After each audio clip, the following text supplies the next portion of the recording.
Hello, hi, and good morning. Welcome to another episode of Point to Point. It is the show where I drive from one point to another and try to get to the point.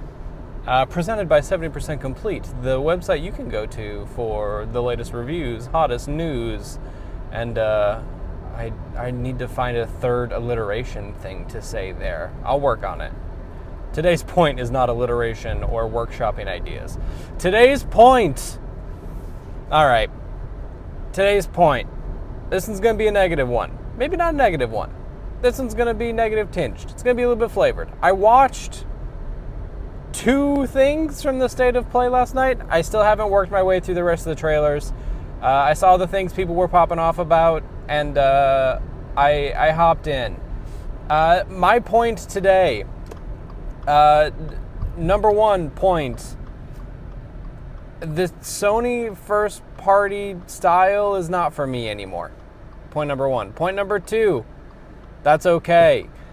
I watched some of the Wolverine stuff, and I watched the entire God of War thing. And my general thought on those is, wow, those are really pretty PlayStation 2 games. Yeah.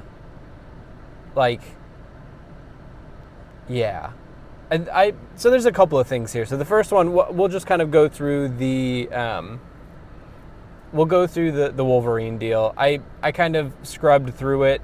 Once I kind of saw what that game was, I was like, okay, cool, no thanks. It's just like hyper violent in a very distasteful way to me. I was thinking about this a little bit more this morning in the shower, and it was mostly just that, like, there's something about that Wolverine trailer and like kind of the entire press around this thing that's like, we wanted to make a Punisher game, but we knew the optics of that would be bad, so we made Wolverine instead. And like, the other thing I'm thinking about a little bit is, you know how every Pixar movie or so, or at least for a while there were like, this Pixar movie is us figuring out how to do this. Like, we finally figured out water. We finally figured out particle effects. Look at this really cool, like, glow tech we have in Inside Out. Like, they're always like testing what the next thing is, so that when the movie comes out, they're like, wow, look at this cool tech showpiece that we figured out. Like, wow, look at this technology that we were able to pull off. Like, that's why this looks so amazing, because we made Luca because we wanted to, like, make some sick looking water textures. And the only thing I can think of is, like, how many years and, like, people hours were spent making the blood splatter effects in Wolverine. Like, who gets to put that in their VFX reel of, like, I made the blood explode from the guys in the Wolverine. And, like, I think the other part of this that is kind of strange to me is I saw on Blue Sky last night after the reveal that, like, someone was kind of, I think it was Midlife Side Quest. I cannot remember his first name. Last name Wall. Mentioned that, like, still kind of, like, finds the violence and, like, the gore in that a little, like, distasteful. And the community manager for Insomniac replied on Blue Sky and said, like, oh, we've got sliders for that. And it just kind of feels like, you know, like a little bit of a tacit agreement, right? Like, the idea that, like, it feels like Mortal Kombat shock value to me, I think, more than anything, where it's like, wow, look at this, we made like a Batman style game, but how are we going to differentiate it? The guy's in a yellow costume and he actually kills people. And it's just like, it feels very PS2. Like, it feels very, they're making their God of War game, except it's in, like, hyper fidelity of this style. And I just don't really trust that Wolverine is going to be the character who's going to, like, have all that violence mean something. Like, I know that I've weirdly turned into the violence has to mean something kind of guy in these games, but like, it just feels really strange to me that like here we are 10 years after the Arkham games and we're still doing the Arkham games, and like the big pivot is now it's X-Men, and also there's lots of blood and gore. I don't know. It just seems really odd to me. Like I kind of had hoped that there was going to be something more than that. Instead, it just kind of seems like a game I would really have liked when I was 15. And like, as much as that the first Spider-Man game was like had an interesting story and was about Peter growing into his powers and everything, I just super don't have the confidence that a Wolverine story is going to be able to be as heartwarming and like about friendship and family as those Spider-Man games were, mostly because Logan is just like kind of a curmudgeonly asshole who likes to murder people. So like, I don't know, it just seems daunting and just like generally bad to me. It's not bad. I don't want to say it looks bad. It looks good for what they're trying to do. It's just very much not what I want. Which brings us to our next game. I watched all of that God of War thing. It looks like a PS2 game. Let me explain. I kind of had hoped that whatever next God of War thing would kind of change it up a bit. I was a little bit surprised by how much that game just looks like God of War 2018. Like they just continue to do the one-shot thing as like it wasn't a fun thing they did in the first game. It's actually just like that's part of the brand book for God of War now, which it's fine. Like I feel like you could do something different, but that's okay. But like with the air juggles and like the quick time events happening almost immediately into that gameplay footage is also just like another weird, like, we're still doing that. Like, we couldn't find a different way. We couldn't find a different way to do this. Like, we still gotta press R2. We're still hammering buttons to have combat encounters. I think the other thing that was kind of throwing me is, especially in the combat sections of that game that they were showing, they were like really, really light on the HUD elements. Like, they had the health bar on there just to probably tell you this is gameplay.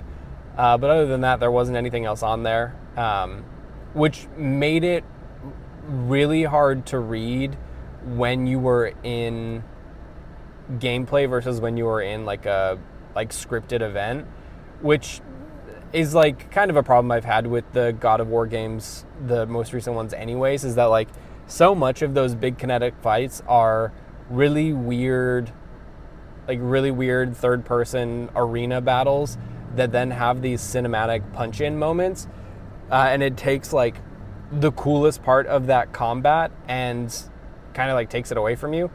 Like they want you to fight the guys, but then when you have done X amount of health, then the cool stuff happens, and also you're not controlling it except for a quick time event, which again, I kind of would rather just have a cutscene at that point, I think.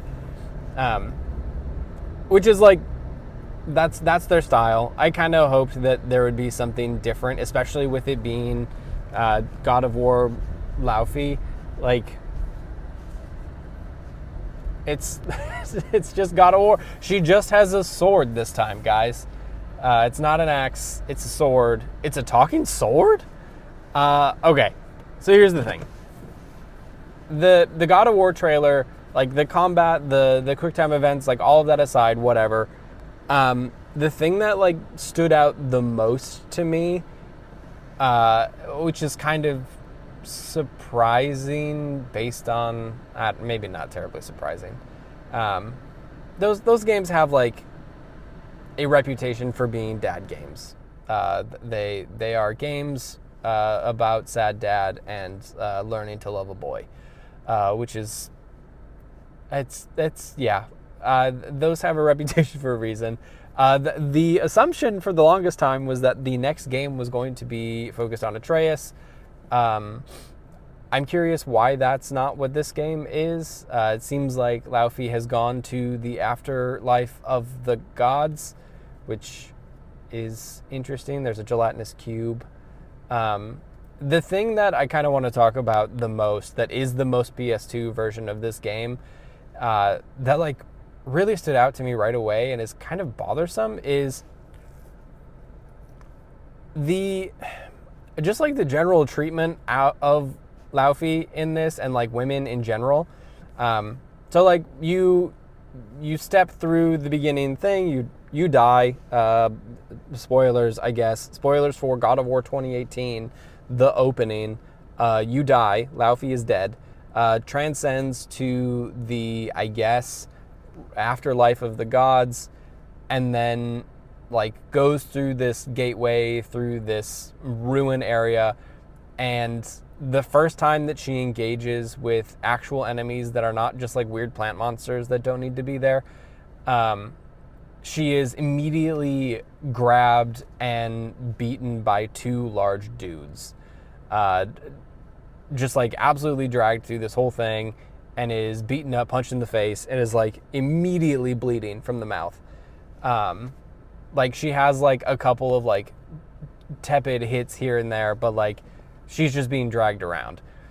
She then is threatened by a big scary guy who, I guess from what people are saying, is a Mongolian deity, who has like really crazy like tusk face. He's real spooky looking.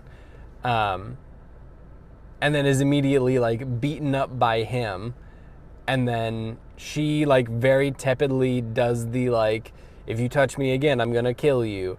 And then he touches her again, and she doesn't kill him, and it's just like still at the mercy of these two dudes. And then the main villain of this area at least comes in, and it is Sekhmet, a Egyptian goddess. And turns out green-skinned Egyptian lady is evil. So we're setting up for a cat fight at the end of this one. And it just like bad vibes.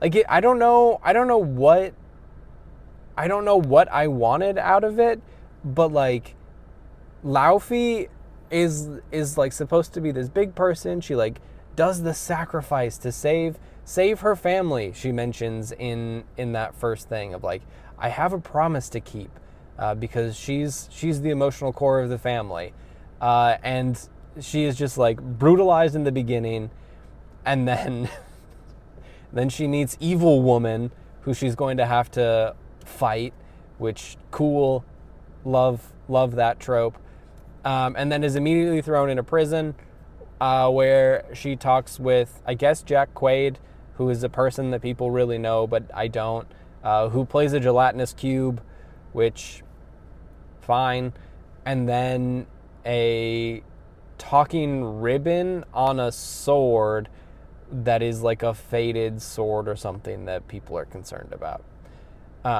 The cube is kind of worse than Mimir. Like it was funny that like all of these cutscenes are playing, you're like going through all of this, Laufey's getting beat up, bad things are happening, and then you break out and you get into the first like, oh, this is just a circular arena room and there's dudes who are going to come at you, and the cube is just like behind you and doing the thing, like doing the Mimir like call out thing, while Laufey is also like, oh, there's got to be another way out of here, as she walks towards a ledge to climb out of.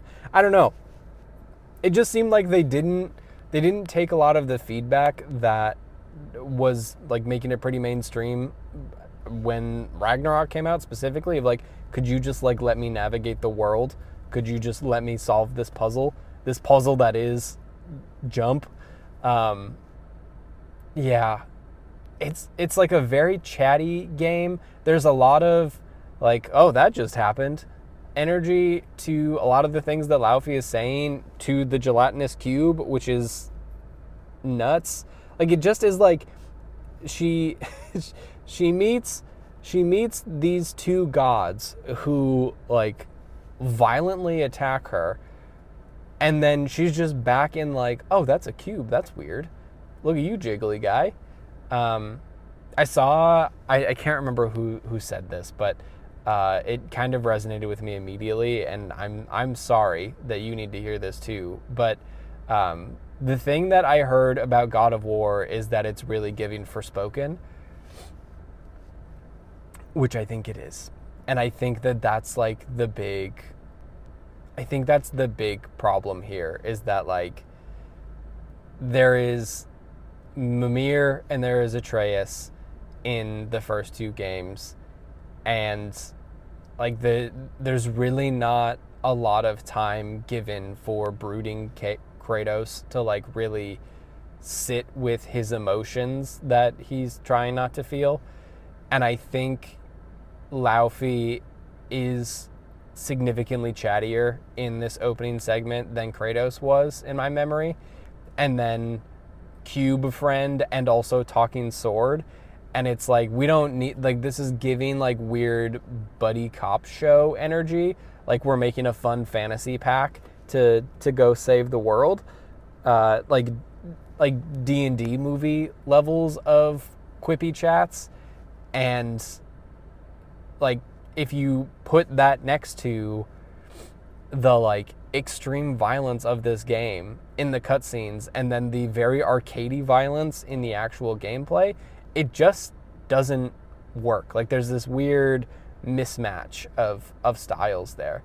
It's just really confusing to me. And like I said, I think that the big takeaway here for me is that like these games just aren't for me anymore. Like, I've kind of I have found my own niche. Like, I had fun with God of War 2018, but like it was not like a seminal text in the way that I think a lot of games press was talking about it at the time.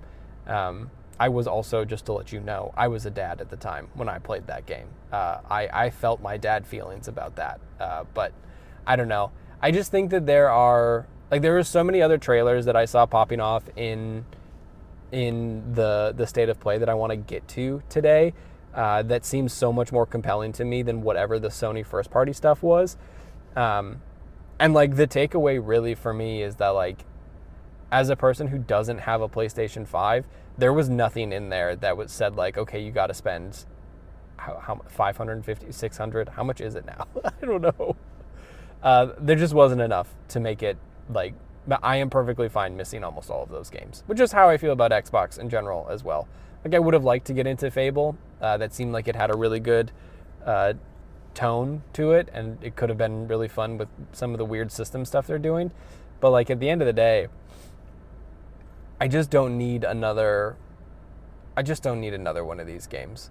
Like, there are so many other versions of this game that are trying to say something more than a grand story like what God of War is doing, that I just would rather play those. So I don't know. I feel like that is like much more of a downer than I wanted it to be, but I think it's just really hard to look at a like mounting pile of really cool indie games where you like, I don't know, I have a playtest in my Steam library right now for a game where you play as an astronaut who visits a moon base that's been attacked, and it is an archive, so you have to go through the archives and you only have so much data on your data slate that you have to choose what information makes it off the moon. That's so much cooler of a concept than like God of War 9. And like, God of War Laufey could have been anything, and instead they just made it God of War 2018 3. And I think that's the part that kind of bothers me, is that like, you know, these Sony first party studios have to be on this treadmill of constantly to pump out the same games, because like they do sell, you know, like that's kind of the problem, is that they're profits-driven business, and you got to maximize that shareholder value, which is just, it's fine. But like, that's how we get everything now is like game name 6. Meanwhile, like Maverick Studios yesterday announced Clutch, their really cool looking car racing game that like you look at something like Forza Horizon of like massive open world with like nonstop events to attend, and then you look at Clutch and it's like, oh, it's a story about two brothers who want to get into this highly prestigious race league, but also there's a tuner race league at night, and also they have to do crimes. It's like, oh, that is like a truly interesting and cool sounding game that is not just open world barf, go play this thing.